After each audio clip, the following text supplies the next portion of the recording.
ஷாராஹிட்டா? Samihah, Syarawiti. Okay okay.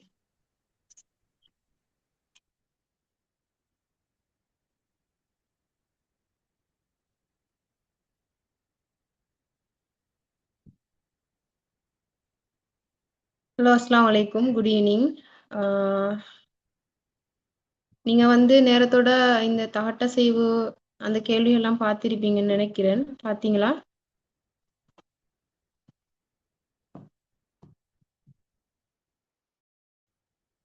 யாராவது பேசுங்களேன்.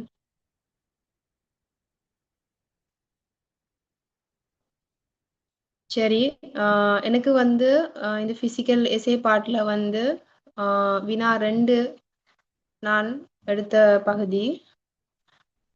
இந்த கேள்விகள் வந்து என்னன்னு சொன்னா பாஸ் பேப்பரை வந்து பேஸ் பண்ணி அனலைஸ் பண்ணி எடுக்கப்பட்ட ஒரு பேப்பர். இதுல உள்ள கேள்விகள் வந்து கட்டாயம் ஏ-லெவல் எக்ஸாமுக்கு வரும் என்று சொல்லி இல்லை. ஆனா இந்த யூனிட்ஸுக்குள்ள வந்து நீங்க என்ன செய்யணும், கட்டாயம் பார்க்கணும். கேள்விகள் வந்து இப்படியான யூனிட்ஸுக்குள்ள வந்து வரும்.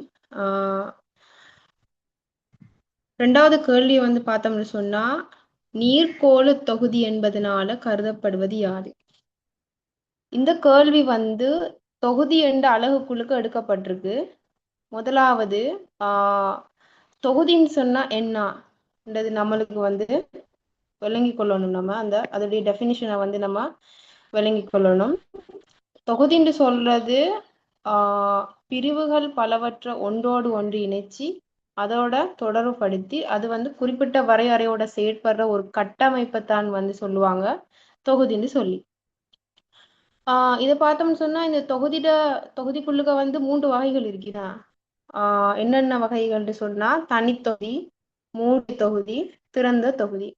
இந்த 3 தொகுதிகளிலும் வந்து உங்களுக்கு கேள்விகள் வரலாம். இப்போ நான் ஏன் இத நீர்க்கோள தொகுதி என்று சொல்லி இதுக்குள்ள உடனே போகாம இத எக்ஸ்பிளைன் பண்றேன்னு சொன்னா இது வந்து ஒரு வருடம் விட்டு ஒரு வருடம் வந்து இந்த வினா, அதாவது தொகுதி என்ற பாட்டுக்குள்ள கேள்விகள் வந்து என்ன வந்துகிட்டு இருக்கு. அப்ப அதுவும் மெயினா வந்து நீரை சம்பந்தப்படுத்தி ஒரு வருடம் விட்டு ஒரு வருடம் வந்து கேள்விகள் வந்து வந்துட்டு இருக்கு. ஆனா 2024ஆம் ஆண்டும் 2025ஆம் ஆண்டும் இந்த தொகுதிகளுக்குள்ள வந்து கேள்விகள் வரல. நீரை பேஸ் பண்ணி வந்து கேள்வி வரல. அப்ப இந்த வருடம் வந்து வாரத்துக்கான வாய்ப்புகள் என்ன நிறைய இருக்கு. சரியா? அதனாலதான் இந்த கேள்வி வந்து இதுல போடப்பட்டிருக்கு. நம்ம ஸ்ட்ரைட்டா நீர்க்கோள தொகுதி என்னன்னு சொல்லி பார்ப்போம். நீர்க்கோள தொகுதின்னு சொல்றது உங்களுக்கு தெரியும், பூமியில வந்து பூமியிட மேற்பரப்புலையும் அதுக்கு மேலையும், அதாவது அதுக்கு மேலன்னு சொன்னா வளிமண்டலத்திலையும், புவிட மேற்பரப்பிலையும் அதுக்கு மேலையும், அதாவது வளிமண்டலத்திலையும், புவிட உட்பகுதியிலையும், புவிட உட்பகுதியில நீர் இருக்குதானே, அப்ப புவிட உட்பகுதியிலையும் காணப்படுற திண்மம் நம்ம வந்து பனிக்கட்டிய சொல்லுவோம். ஏன்னா அந்த திண்மமான, அதே மாதிரி திரவம்னு சொன்னா நம்ம நீரை சொல்லுவோம். அதே மாதிரி வாயுன்னு சொன்னா நீராவிய சொல்லுவோம். இப்படியான நிலைகள்ல வந்து ஒட்டுமொத்த நீர்நிலைகளையும் காணப்படக்கூடிய ஒரு நீர் தான் நீர்க்கோள தொகுதின்னு சொல்லி சொல்லுவோம்.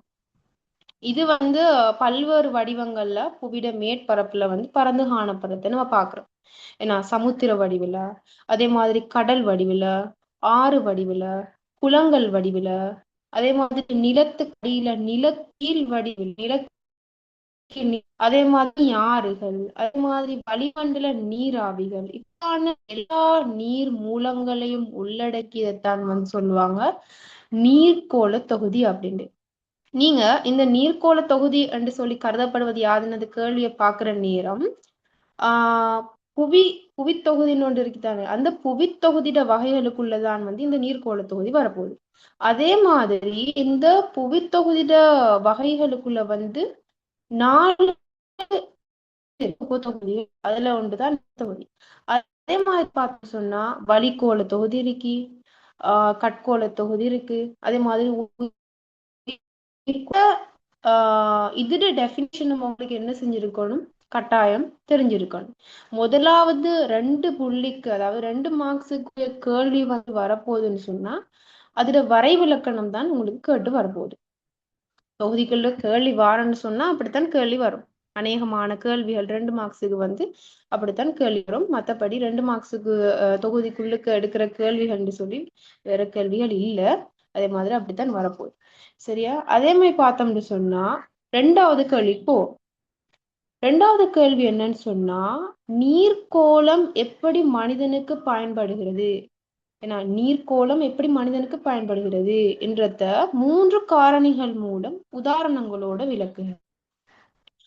இப்ப பார்த்தோம்னு சொன்னா உலகளாவிய ரீதியில வந்து நீர் வந்து பல பயன்பாடுகளுக்கு வந்து பயன்படுத்தப்பட்டு வர்றதை நம்ம காண முடியும். நம்மளுக்கு படிச்சா வந்து நீர் எப்படி என்னத்துக்கெல்லாம் என்ன வகையான பயன்பாட்டுக்கெல்லாம் பயன்படுத்தப்படுதுன்னு நம்மளுக்கு தெரியும். ஏன்னா ஜென்ரலாவே நம்மளுக்கு தெரிஞ்ச விஷயம்தான்.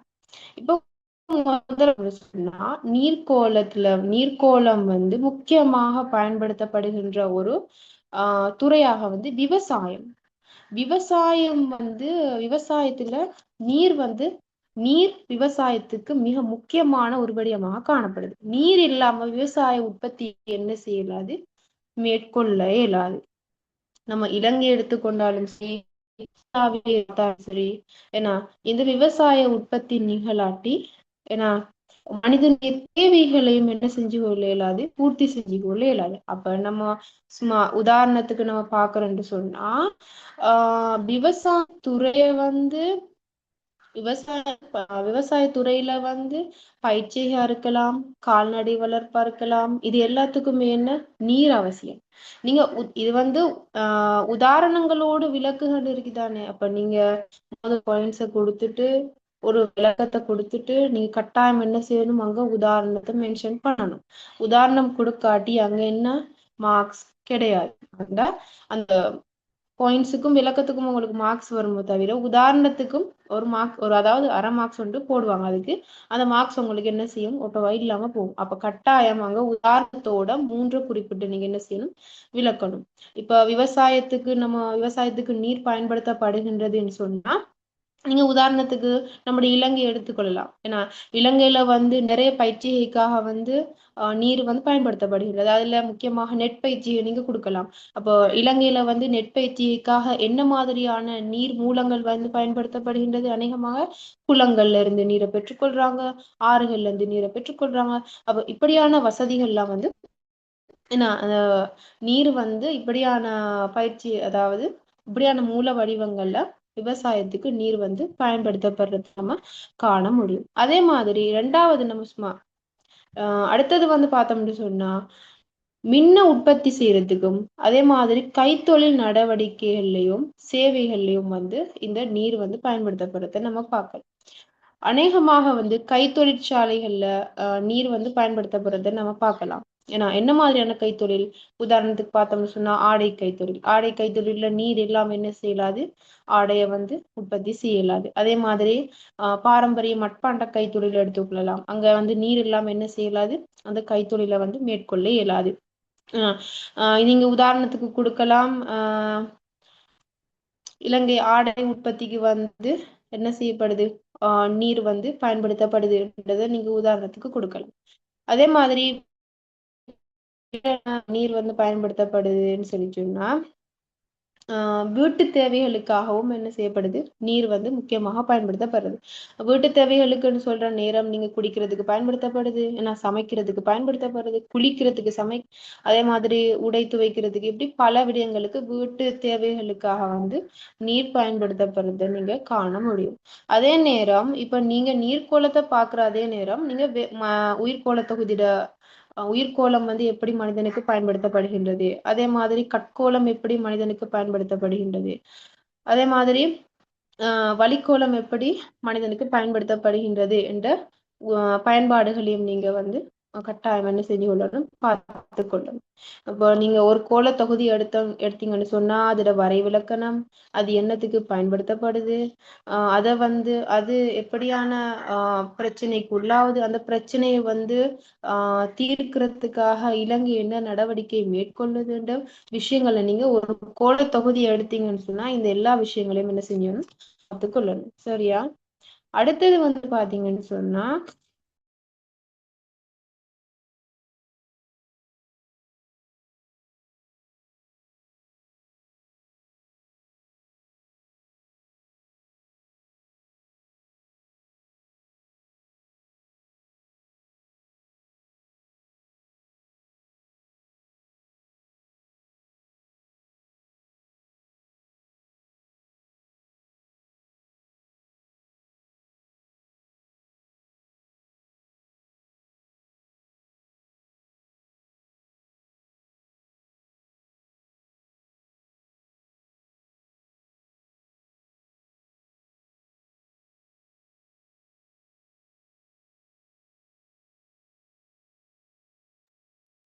மூன்றாவது கேள்வி இலங்கையில நீர் பாதுகாப்பின் முக்கியத்துவத்தினை எடுத்து காட்டும் காரணிகள் 3 குறிப்பிட்டு விளக்குக.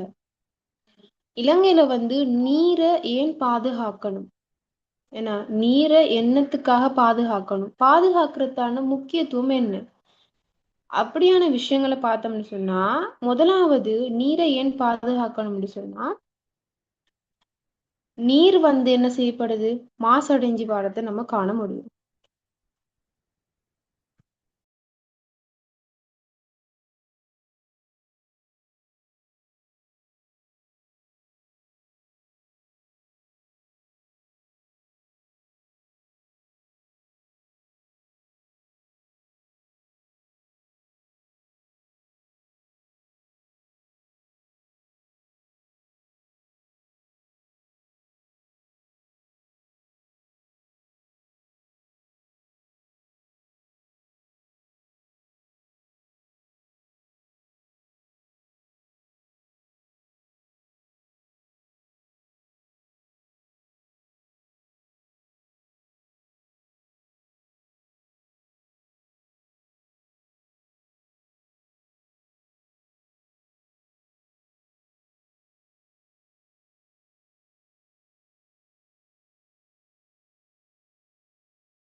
மூன்றாவது கேள்வி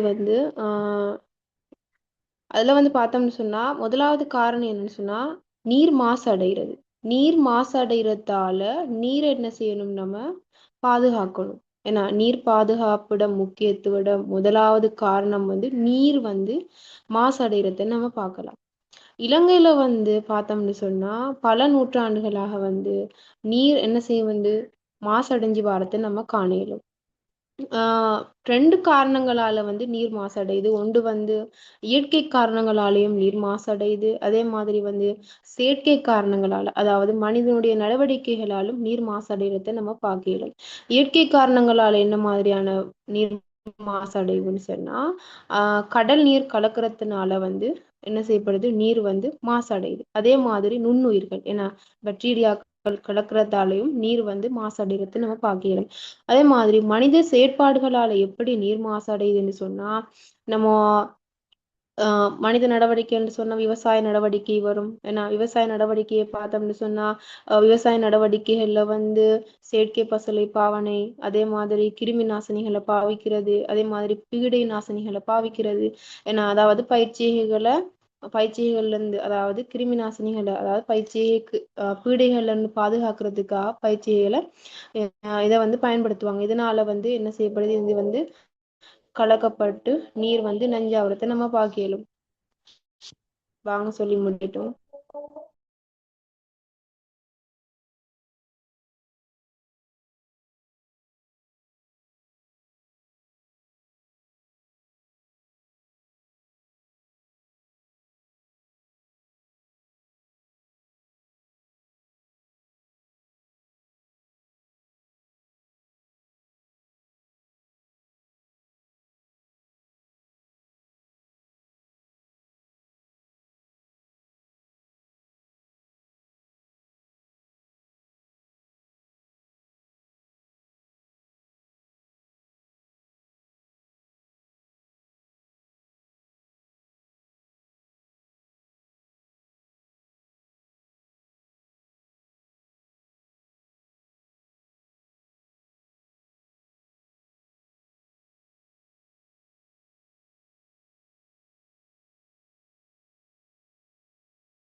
நீர் மாசடைகிறத பார்த்துட்டு இருந்தோம்னா, நீர் பாதுகாப்போட முக்கியத்துவத்துல ஒன்று வந்து நீர் மாசடைகிறது ஒன்று.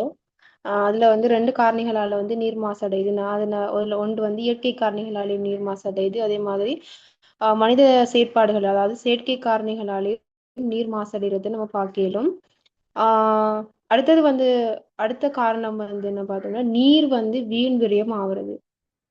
இப்ப பார்த்தோம்னு சொன்னா இலங்கையில வந்து நகராக்க பகுதிகள்ல அதாவது கொழும்பு, உதாரணமா கொழும்பு எடுத்துக்கொண்டோம்னு சொன்னா நகராக்க பகுதிகளில் வந்து நிலத்துக்கு பதிலாக, அதாவது இயற்கையான நிலத்துக்கு பதிலாக வந்து செயற்கையான நிலம் வந்து என்ன செய்யறாங்க, நிலம் மூடுகிறாங்கன்னா அதனால என்ன செய்யப்படுதுன்னு சொன்னா மழை நீர், இப்போ மழை பெஞ்சா நிலத்துல தான் என்ன செய்யப்பட போகுது, நீர் வந்து உறிஞ்சப்பட போகுது. ஆனா நகராக்க பகுதிகளில் வந்து இப்படி கான்கிரீட் ஏறத்தால என்ன செய்யப்பட போகுதுன்னா மழை நீர் வந்து உறிஞ்சப்படாம கழிவு நீரோட என்ன செய்யப்பட போகுது, போய் சேரப்போகுது. அப்ப கிடைக்கின்ற மழை நீர் என்ன செய்யப்பட போகுது, வீண் விரயமாகறது நம்ம பார்க்கலாம். ஏன்னா அதே மாதிரி பார்த்தோம்னு சொன்னா விவசாய நடவடிக்கைகளாலையும் என்ன செய்யப்படுது, நீர் வந்து வீண் விரயமாக்கப்பட போகுது. அதே மாதிரி கைத்தொழில் நடவடிக்கைகள்ல ஏன்னா அளவுக்கு, அதாவது நீரை வந்து என்ன செய்யறது, தேவைக்கு அதிகமாக வந்து பயன்படுத்துறது.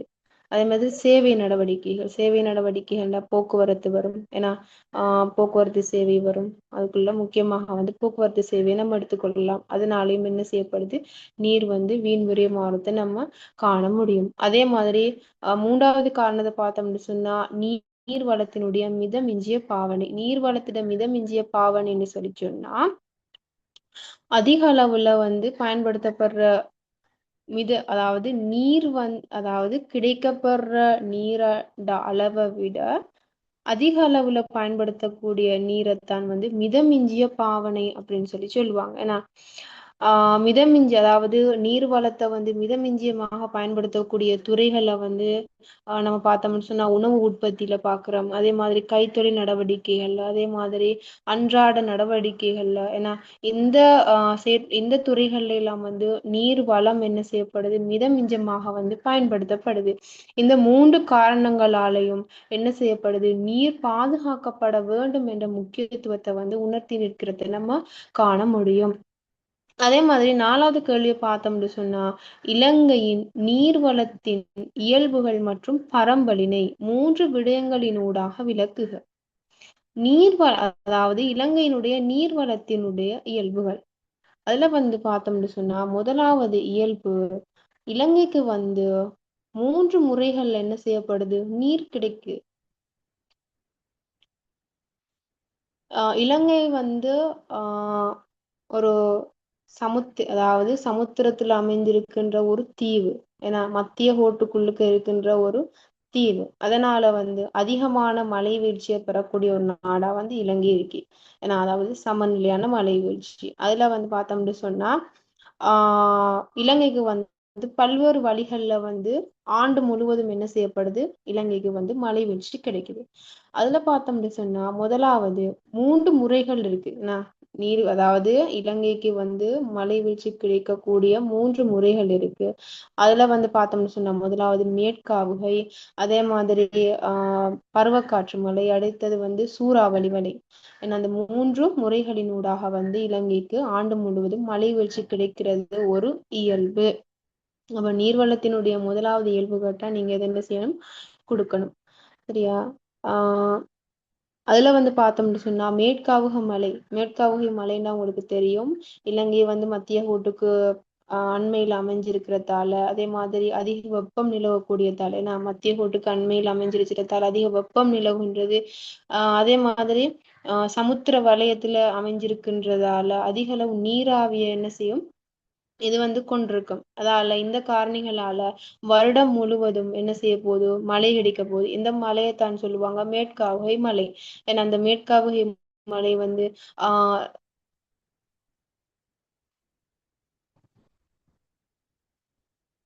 இந்த மேற்காவுகை மலை வந்து காலை வேளையில வந்து இருண்ட வானங்களா இருந்து மாலை வேளைகள்ல வந்து இடியோட கூடிய மழை பெய்யறது தான் சொல்லுவாங்க மேற்காவுகை மலைன்னு சொல்லி.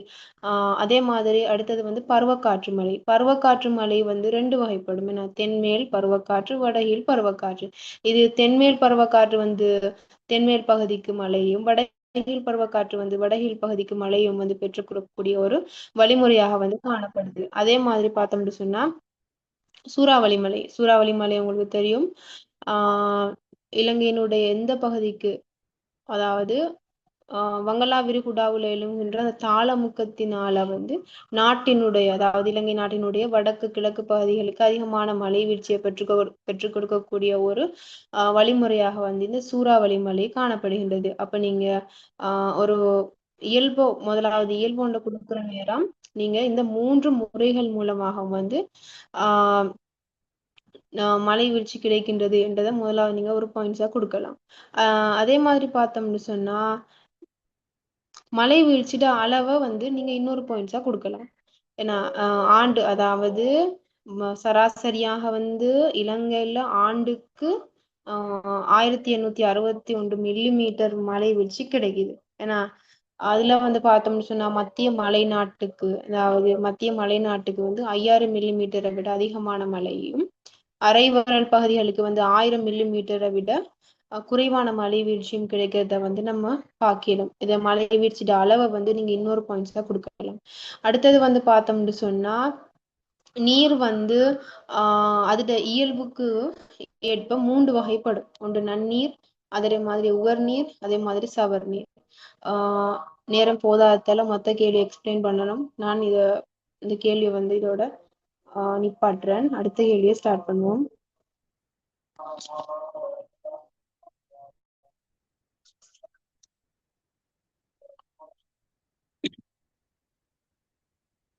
அடுத்தது வந்து பார்த்தோம்னு சொன்னா வினா 4வது பார்ப்போம்.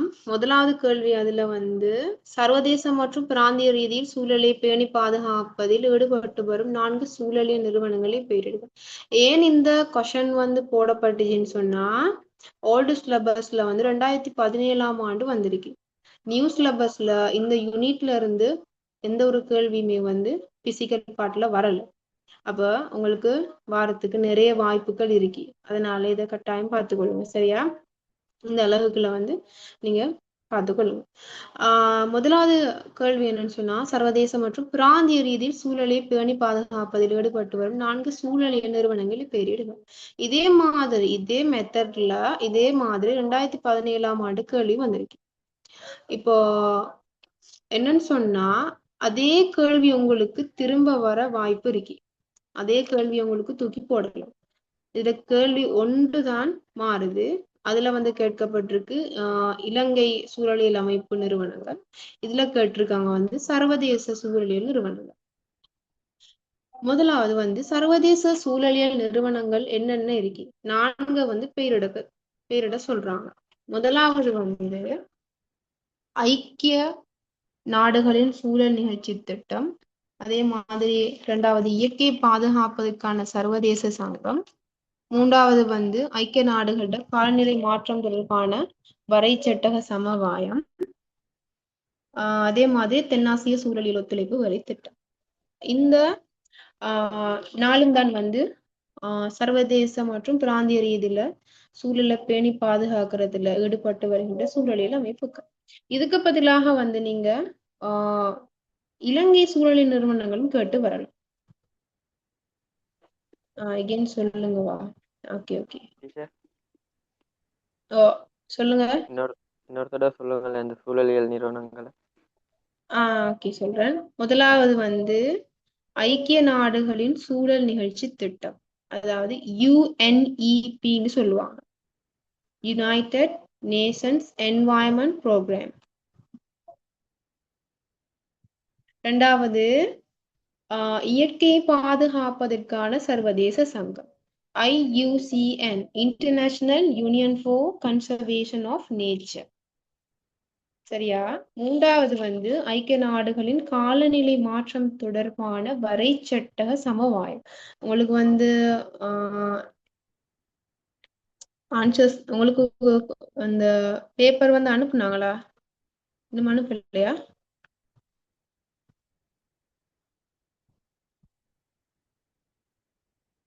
யாராவது பேசுங்களேன்.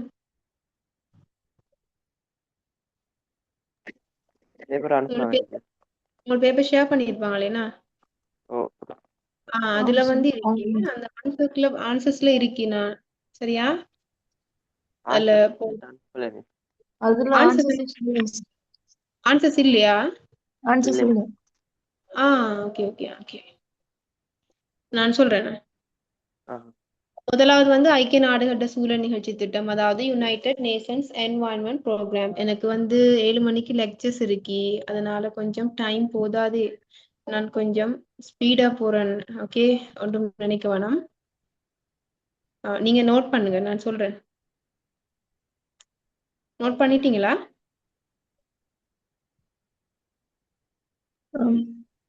ஆ ஆ ஓம்.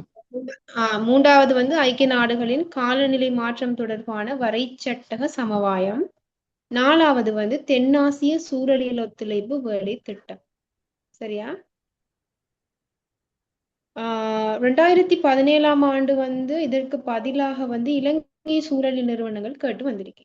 உங்களுக்கு வந்து கைட்ல வந்து போட்டிருப்பாங்கன்னு போட்டிருக்காங்க. இலங்கை சூழல் நிறுவனங்கள் வந்து 5 சொல்லப்பட்டிருக்கு. அந்த 5யும் சும்மா நான் மேலோட்டமா சொல்றேன். மத்திய சுற்றாடல் அதிகார சபை, அதே மாதிரி தேசிய நீர்வளங்கள் ஆய்வு மற்றும் மேம்பாட்டு முகவரகம், அதே மாதிரி கரையோர பாதுகாப்பு திணைக்களம், அதே மாதிரி தேசிய கட்டட ஆராய்ச்சி நிறுவனம், அதே மாதிரி புவிச்சரிதவியல் ஆய்வு மற்றும் சுரங்க பணியகம். இதெல்லாம் வந்து இலங்கையில சூழலை பேணி பாதுகாக்கிறதுக்கான சூழலியல் நிறுவனங்கள் தான் இது. உங்களுக்கு அதுக்கு பதிலாக இந்த கேள்வி வந்து போடுறதுக்கான வாய்ப்புகள் இருக்கு. சரியா? அதனால அதையும் என்ன செஞ்சு கொள்ளுங்க, பார்த்து கொள்ளுங்க. அடுத்தது வந்து 2வது கேள்வி என்ன சொல்லப்படுதுண்டா, மேலே ஒன்றில் குறிப்பிட்ட நிறுவனங்கள் ஏதேனும் ஒன்றை தெரிவு செய்து அதன் பிரதான நோக்கங்கள் 3னை விவரிக்குக.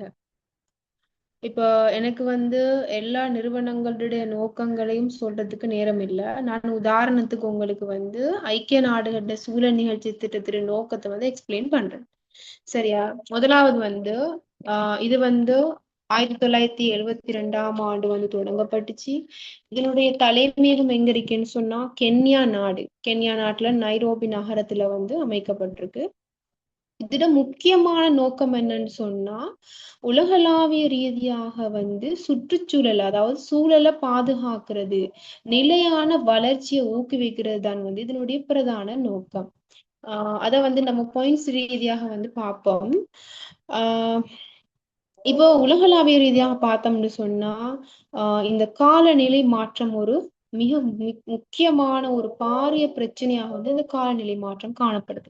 நம்ம நாட்டிலையும் இப்போ வந்து என்ன ஒரு காலநிலை மாற்றம் நிகழ்ந்து கொண்டிருக்குன்னு சொன்னா எல்னினோ தாக்கம் வந்து ஆன்சர் சீட் வந்துமா நான் நினைக்கிறேன். இந்த கிளாஸஸ் முடிஞ்ச உடனே உங்களுக்கு ஷேர் பண்ணுவாங்கன்னு நினைக்கிறேன். சரியா? பேசுங்க, மெசேஜ் போடாம. Okay okay okay. இதுல அதாவது காலநிலை மாற்றம் வந்து ஒரு பாரிய பிரச்சனையாக வந்து காணப்படுது. எல்னினோ தாக்கம் வந்து நம்மட இலங்கை நாட்டிலையும் நிகழுது. அதே மாதிரி வந்து இப்போ உலகளாவிய ரீதியாக பார்த்தீங்கன்னு சொன்னா ஐரோப்பிய நாடுகள்ல வந்து வெப்ப அலை அதிகரிச்சதால வந்து பிளாஸ்டிக் பொருட்கள் நம்ம என்ன செய்யுதுன்னா அந்த வெப்ப அலைனால வந்து உருகி வாரத்தை நீங்க வீடியோக்குள்ள வந்து பாப்பீங்க. இப்போ நீங்க வீடியோக்குள்ள வந்து ஐரோப்பிய நாடுகள்ல வந்து ஏன்னா சும்மா நீங்க வீடியோ அடிச்சு பாத்தீங்கன்னா சர்ச் பண்ணி பாத்தீங்கன்னா உங்களுக்கு அதுல போடுவாங்க வீடியோஸ், நிறைய வருது வீடியோஸ். ஏன்னா இந்த காலநிலை மாற்றத்தினால வந்து எப்படியான விளைவுகள், அதாவது எப்படியான பிரச்சனைகளை வந்து ஐரோப்பிய நாடு வந்து எதிர்நோக்கிட்டு வருதுன்னு நீங்க பார்க்க முடியும். அதே மாதிரி வந்து பல்லாயிரக்கணக்கான உயிரிழப்புகள் ஏற்படுறது, அதே மாதிரி வந்து நீர், நிலம், ஏன்னா வலி, இதெல்லாம் மாசடைஞ்சு வாரது வந்து பாரிய ஒரு பிரச்சனையாக காணப்படுது.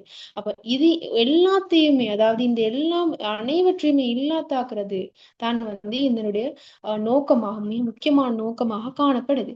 முதலாவது இந்த யுனைடெட் நேஷன்ஸ் என்வாயன்மெண்ட் ப்ரோக்ராம் முதலாவது நோக்கமாக பார்த்தோம்னு சொன்னா உலகளாவிய சுற்றுச்சூழல் நிகழ்ச்சி நிரலை வகுக்கிறது தான் முதலாவது நோக்கம். நீங்க வந்து பாயிண்டா எடுத்துக்கொள்ளுங்க. நான் இது வந்து பாயிண்ட்ஸ் தான் சொல்றேன். பாயிண்ட்ஸுக்கு நான் ஒரு எக்ஸ்பிளைன் பண்ணுவேன், நீங்க இதை பாயிண்ட்ஸா எழுதி கொள்ளுங்க. முதலாவது வந்து உலகளாவிய சுற்றுச்சூழல் நிகழ்ச்சி நிரல வகுக்கிறது தான் வந்து இந்த யுனைடெட் நேஷன்ஸ் என்வாயன்மெண்ட் ப்ரோக்ராம்ல முக்கியமான நோக்கமாக காணப்படுது. நம்ம பார்க்கலாம் எல்லா நாடுகளும், அதாவது உலக நாடுகள் எல்லாமே ஒன்றிணைந்து செயல்படக்கூடிய ஒரு பொதுவான சுற்றுச்சூழல் கொள்கைகளை வந்து உருவாக்குறது வந்து முக்கியமான நோக்கமாக காணப்படுது.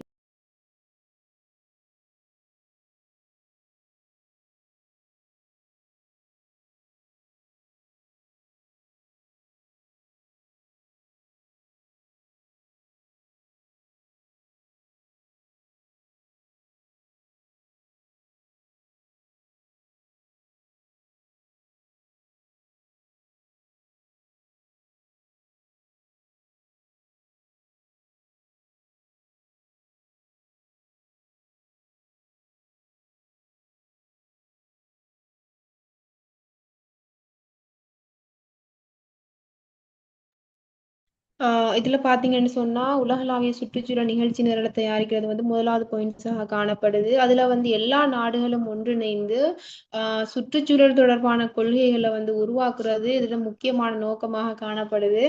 அதே மாதிரி இது வந்து பொருளாதார வளர்ச்சி, அதாவது எல்லா நாடுகளும் வந்து பொருளாதார வளர்ச்சியை திட்டமிடக்கல. ஒவ்வொரு நாடும் என்ன செய்யும், அவங்கவுங்களோட நாட்டு, அதாவது அவங்கவுங்களோட பொருளாதார வளர்ச்சியில வந்து கருத்திட கொள்ளும். இப்படி அந்த பொருளாதார வளர்ச்சியை கருத்திட கொள்ற நேரம் சுற்றுச்சூழல கருத்துல கொள்றதும் ஒரு முக்கியமான ஒரு நோக்கமாக வந்து காணப்படுது. ஏன்னா அதை வந்து இந்த ஐக்கிய நாடுகள் சுழற்சி நிகழ்ச்சி திட்டம் வந்து என்ன செய்யுது, அதுக்காக வந்து வழிகாட்டுது.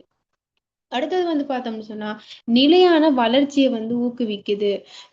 அதாவது இப்ப பாத்தீங்கன்னு சொன்னா சுற்றுச்சூழல்னு சொன்னா தாவரங்கள் மட்டுமா வரும், சுற்றுச்சூழல்னு சொன்னா காடு வரும், ஏன்னா காட்டுல வாழ்கின்ற பல்லுயிரினங்கள் வரும்.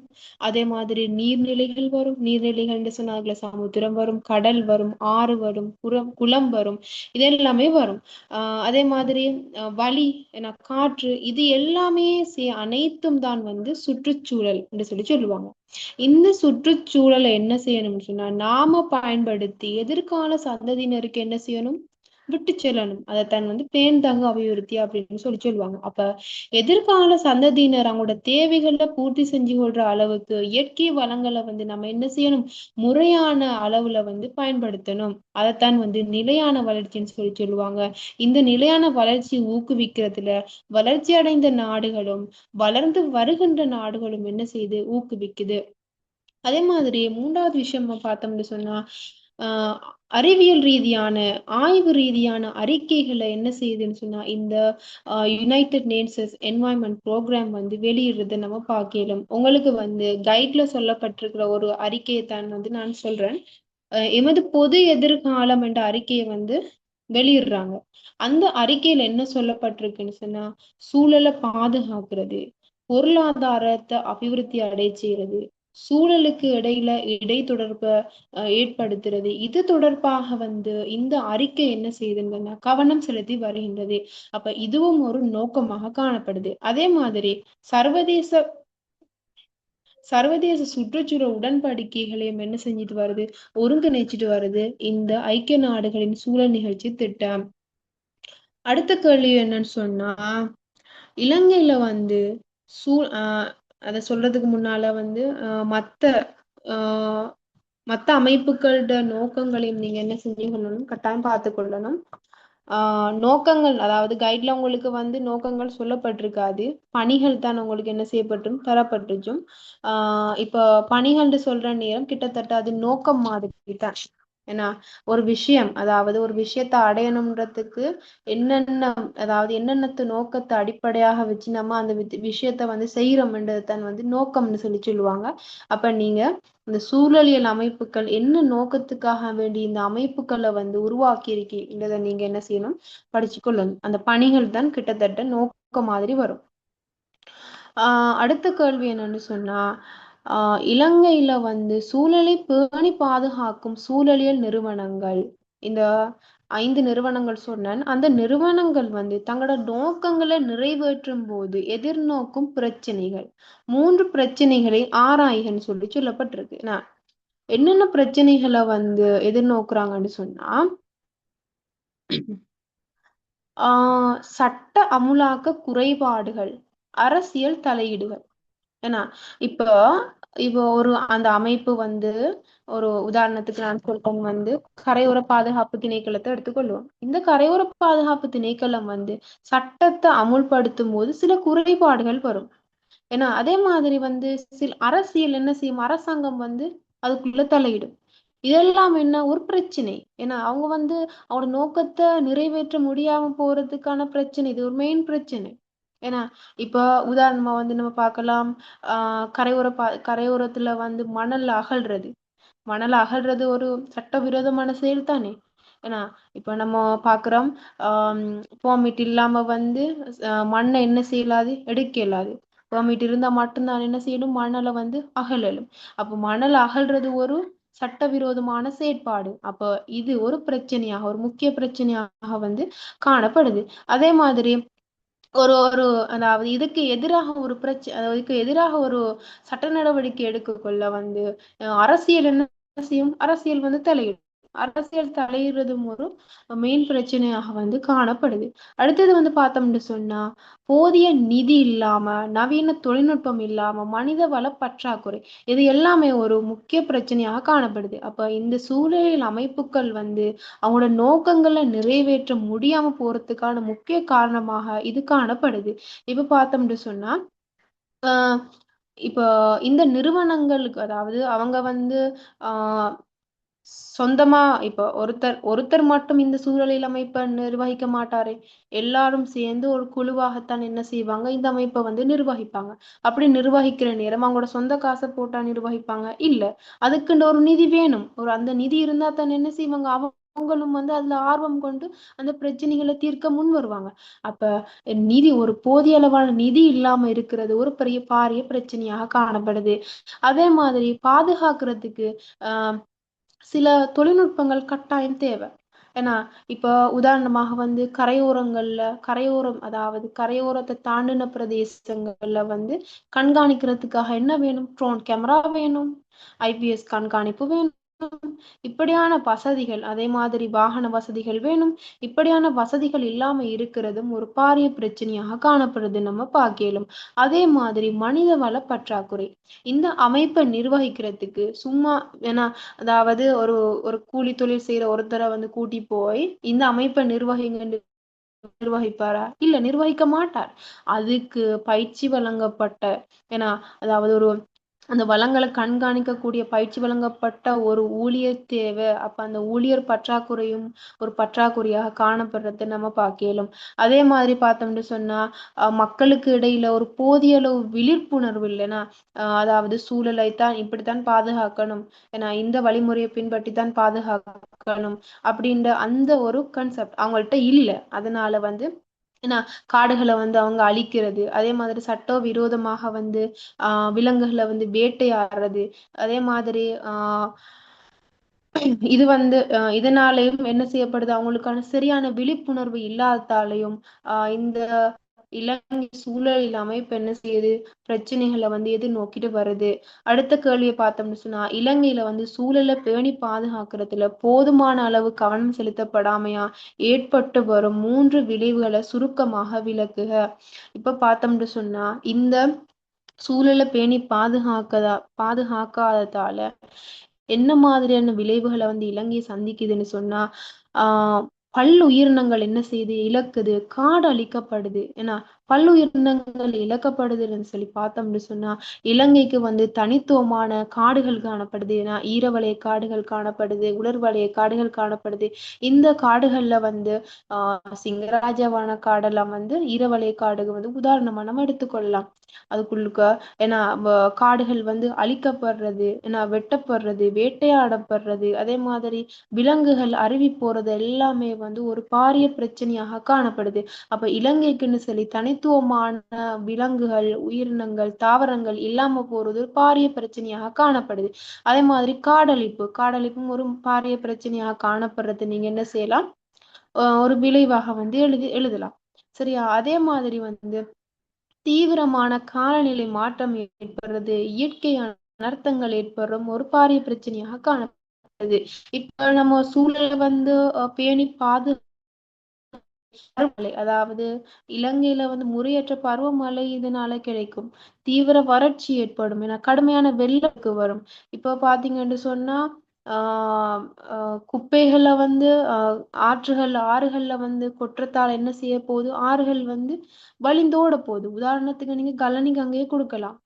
அதே மாதிரி வந்து மலைய பகுதிகளில் வந்து வீடுகள் கட்டுறதாலையும் பெருந்தெருக்கள் அமைச்சிடத்தாலையும் ஏன்னா அதே மாதிரி பெரிய பெரிய பில்டிங்ஸ் அதாவது இப்போ காடுகளை வந்து அதாவது நிலச்சரிவு எப்படி ஏற்படுறேன்னா சில இடம் போதாதால நகராக்கம் அதிகரிச்சு இடம் போதாதால் என்ன செய்யப்படுது, மலைப்பாங்கான பகுதிகளில் வந்து சில சில முக்கியமான இடங்கள் வந்து அமைக்கப்படுது. இதனால என்ன செய்யப்படுது, இயற்கை அனர்த்தங்கள் அடிக்கடி நிகழுது, உயிர் உடைமை வந்து இழக்கப்படுது. இதெல்லாம் ஒரு பாரிய பிரச்சனையாக காணப்படுது. அதே மாதிரி சூழல் மாசு அடைகிறதும் பொதுமக்களுக்கு பிரச்சனையும் வர்றது ஒரு முக்கியமான ஒரு பிரச்சனையாக காணப்படுது. ஏன்னா இப்ப பாத்தீங்கன்னு சொன்னா தொழிற்கழிவுகளை முறையான விதத்தில் அகற்றல்ல, அதே மாதிரி ரசாயன பூச்சிக்கொல்லிகள்ல வந்து நீர்நிலைகள்ல கலக்க விடுற இப்படியான செயற்பாடுகளால வந்து நிலக்கு நீர் வந்து மாசடைறதை நம்ம காண முடியும்.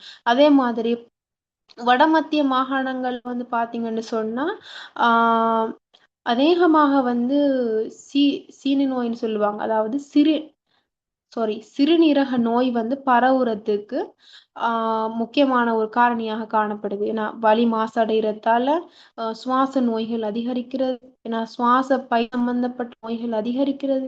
இதுக்கான நேரடி காரணமாக வந்து ஏன்னா சூழல் மாசடைகிறதால இப்படியான பிரச்சனைகள், அதாவது சூழலை பேணி பாதுகாக்கதால இப்படியான பிரச்சனைகள் வாரது வந்து நம்ம காணக்கூடியதா இருக்கு.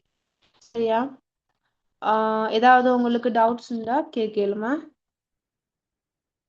நான் கொஞ்சம் ஸ்பீடா தான் போய் டவுட்ஸ் இருக்கா?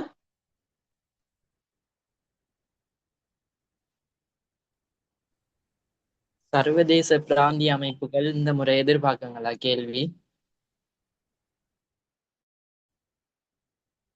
சொல்லி இல்ல. இப்ப வந்து 2007ஆம் ஆண்டு வந்து ஓல்டு சிலபஸ் தான், ஓல்டு சிலபஸ்ல தான் வந்திருக்கு. நியூ சிலபஸ்ல வந்து இதுவரைக்கும் 2019ஆம் ஆண்டுல இருந்துதான் நியூ சிலபஸ்.